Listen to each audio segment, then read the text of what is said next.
शेतकरी मित्रांनो, तुम्हाला माहिती आहे का, जर तुम्ही कर्जमाफीची प्रतीक्षा करत असाल तर कर्जमाफीचा सुधारित जी.आर. शेवटचा आलेला आहे। यामध्ये काही नवीन निकष सुद्धा लागू करण्यात आलेले आहेत। काय निकष आहेत या संदर्भातील व्यवस्थित माहिती जी.आर.च्या माध्यमातून मी तुम्हाला दाखवणार आहे। त्यासाठी नक्की हा व्हिडिओ शेवटपर्यंत पहा। तत्पूर्वी चॅनलवरती पहिल्यांदाच आला असाल तर चॅनलला सबस्क्राइब करून ठेवा। फेसबुक पेजवरती आला असेल तर नक्की फॉलो करा। शेतकरी मित्रांनो, हा नवीन जी.आर. तुम्ही या ठिकाणी पाहू शकता। पुण्यश्लोक अहिल्यादेवी होळकर शेतकरी कर्जमुक्ती योजना 2026 या योजनेच्या निकषात सुधारणा करण्यासाठी महाराष्ट्र शासन सहकार विभागाच्या माध्यमातून 15 जुलै 2026 रोजी हा महत्त्वपूर्ण शासन निर्णय घेण्यात आलेला आहे। जर तुम्ही कर्जमाफीची प्रतीक्षा करत असाल, जर तुम्ही कर्ज घेतला असेल तर हा व्हिडिओ आवर्जून नक्की शेवटपर्यंत पहा। यामध्ये जे नवीन बदल करण्यात आलेले आहेत, जे नवीन निकष लागू करण्यात आलेले आहेत, एवढीच माहिती आपण व्यवस्थित समजून घेणार आहोत। एकही प्रश्न तुमचे राहणार नाही। जर तुम्ही कर्जमाफीची प्रतीक्षा करत असाल तर सर्व डाऊट तुमचे क्लिअर होणार आहेत। व्यवस्थित माहिती समजून घ्या।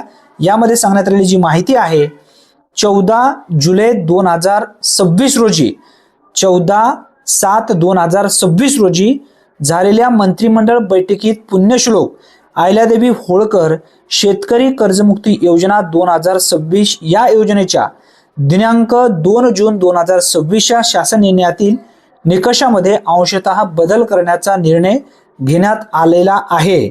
आता यामध्ये कोणकोणते बदल झाले आहेत हे समजून घ्या। यामध्ये जो पहिला पॉइंट सांगण्यात आलेला आहे, शासन निर्णय दिनांक 2 जून 2026 मधील योजनेचा तपशील या भागातील, यामध्ये अ जो पॉइंट होता, कर्जमुक्ती मथळा या खालील परिच्छेद क्रमांक 3 ऐवजी खालील प्रमाणे सुधारणा करण्यात येत आहे। आता कोणकोणती सुधारणा आहेत, पहिली सुधारणा व्यवस्थित समजून घ्या। भरपूर लोकांचा डाऊट याच ठिकाणी आहे, त्यासाठी व्यवस्थित समजून घेणं गरजेचं आहे। ज्या शेतकऱ्यांना यापूर्वी महात्मा ज्योतिराव फुले शेतकरी कर्जमुक्ती योजनेचा लाभ 2019 मध्ये मिळालेला होता, अशा शेतकऱ्यांनी दिनांक 1 एप्रिल 2019 ते दिनांक 31 मार्च 2025 पर्यंत, इथं परत एकदा समजून घ्या, ज्या शेतकऱ्यांना यापूर्वी महात्मा ज्योतिराव फुले शेतकरी कर्जमुक्ती योजना 2019 चा लाभ मिळालेला आहे, अशा शेतकऱ्यांनी 1 एप्रिल 2019 ते 31 मार्च 2025 पर्यंत उचल केलेल्या अल्प मुदत पीक कर्ज व पीक कर्जाचे केलेले पुनर्गठन, फेर पुनर्गठन केलेल्या थकीत हप्त्यांची दिनांक 30 सप्टेंबर 2025 अखेर, थकीत असलेली 31 मार्च 2026 अखेर परतफेड न झालेली एक किंवा अनेक बँकाकडील सर्व कर्ज खात्यातील एकत्रित थकबाकीची मुद्दल व्याजासह एकूण 2 लाख रुपयापर्यंत असल्यास त्यांना या योजनेचा जो काही अंतर्गत 2 लाख अधिकम मर्यादेपर्यंत कर्जमुक्तीचा लाभ देण्यात येत आहे, असा स्पष्टपणे उल्लेख यामध्ये करण्यात आलेला आहे। पूर्वी जो 50,000 रुपये प्रोत्साहन अनुदान दिला जाणार होता, ज्यामध्ये आता शेतकऱ्यांना जी काही कर्ज घेतलेली आहे, जेवढी रक्कम तुमच्या व्याजासहित 2 लाख रुपयापर्यंत झालेली असेल, तर अशा शेतकऱ्यांना या योजनेचा लाभ मिळणार आहे। कधीपर्यंत? 31 मार्च 2026 अखेर परतफेड न झालेली एक किंवा अनेक बँकाकडील सर्व कर्ज खात्यातील एकत्रित थकबाकीची मुद्दल व व्याजासह एकूण 2 लाख रुपयापर्यंतचे असल्यास त्यांना या योजनेच्या अंतर्गत 2 लाख अधिकम मर्यादेपर्यंत कर्जमुक्तीचा लाभ देण्यात येईल। हा पॉइंट एकदम व्यवस्थित तुमच्या लक्षात आलेला असेल।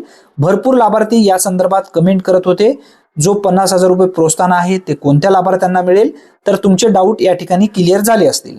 आता त्यानंतर बघा, शासन निर्णय दिनांक 2 जून 2026 मधील योजनेचा तपशील या भागातील ब एक वेळा समझोता OTS या मथळ्याखालील परिच्छेद क्रमांक 2 वगळण्यात येत आहे। जो 2 जून 2026 रोजी जी.आर. घेण्यात आलेला होता, त्यामध्ये जे पॉइंट होते 3 आणि 2 हे पॉइंट आता चेंजेस करण्यात आलेले आहेत।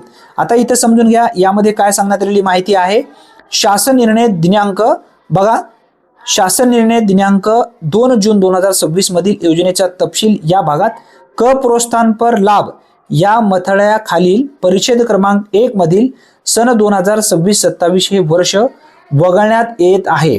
जो 50,000 रुपये प्रोत्साहन अनुदान दिला जाणार होता तो आता या ठिकाणी न मिळता ज्या शेतकऱ्यांनी कर्ज घेतलाय, कर्ज 31 मार्च 2026 पर्यंत फेडलेलं नाहीये, फेर पुनर्गठन केलेले आहेत, अशा शेतकऱ्यांना 50,000 रुपयांचा लाभ न मिळता थेट 2 लाख रुपयापर्यंत कर्ज माफ केलं जाणार आहे.